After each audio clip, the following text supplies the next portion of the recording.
a nightmare which I'm finding throughout this development is, if you look at the back of this pub, I mean, you're looking out onto some offices which look disused. You know, there's nobody looking at it. This is a Grade 2 listed heritage building. So therefore, I've had the conservation officer around and said, why can't I just put new PVC at the back here? No one's going to see anything. No, not having it. So it's got to be timber windows going in the back for nobody to look at all.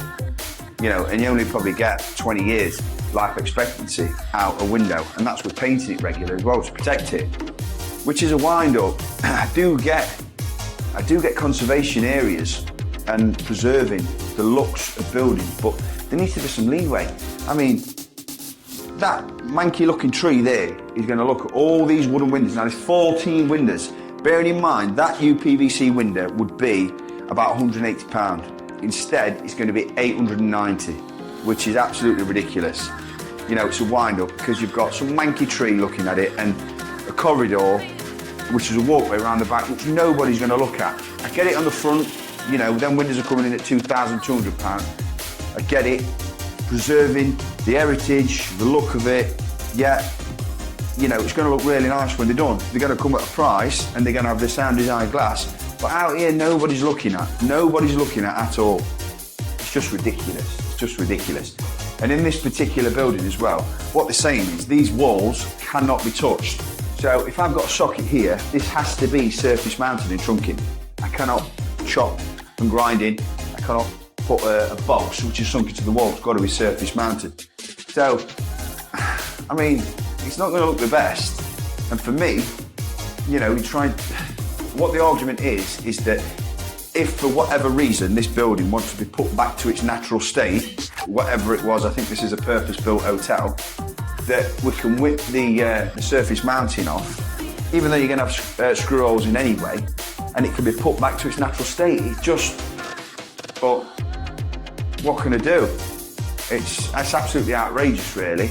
I'm trying to think what other provisions you've got with this planning permission as well. So you've got the actual planning permission to convert it from a hotel, as it is, into C4 HMO, which is a planning permission on itself, and then you've got the heritage planning permission as well. So then you've got listed building consent as well. So there's two separate planning permissions.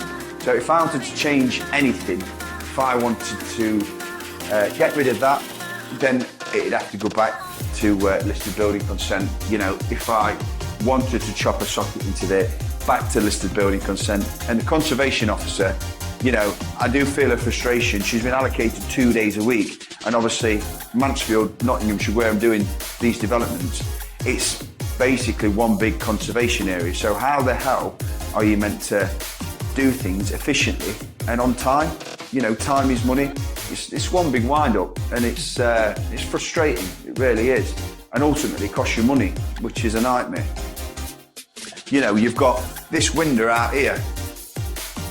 I really do agree that this window, which is going to be £890, needs to be wooden and needs to look in keeping, in the heritage, for this shitty pub guttering, which is half hanging off to stare at for the next 20 years. It's a wind up.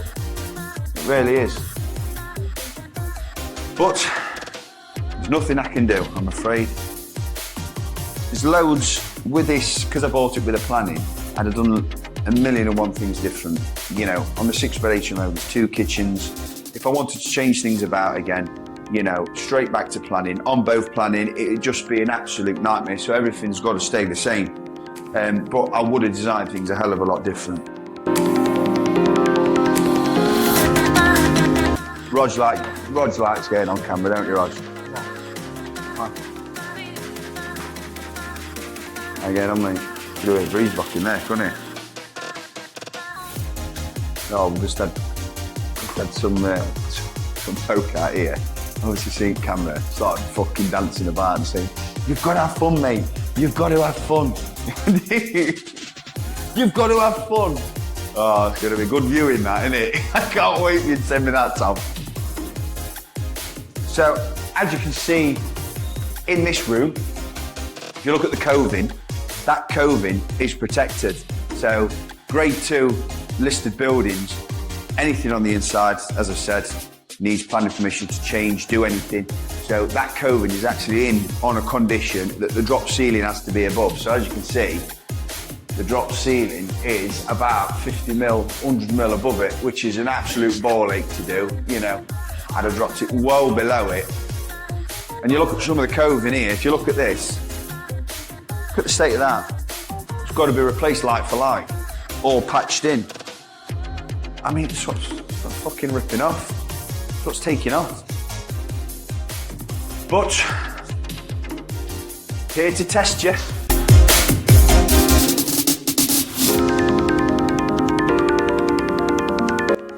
Just to put into perspective here, if you look up there and look at them windows, you know, what is looking at those? What is looking at those windows to warrant it being wood and to warrant it being £809? You know, it's absolutely scandalous. The more and more I look at them and think about it, it's winding me up. But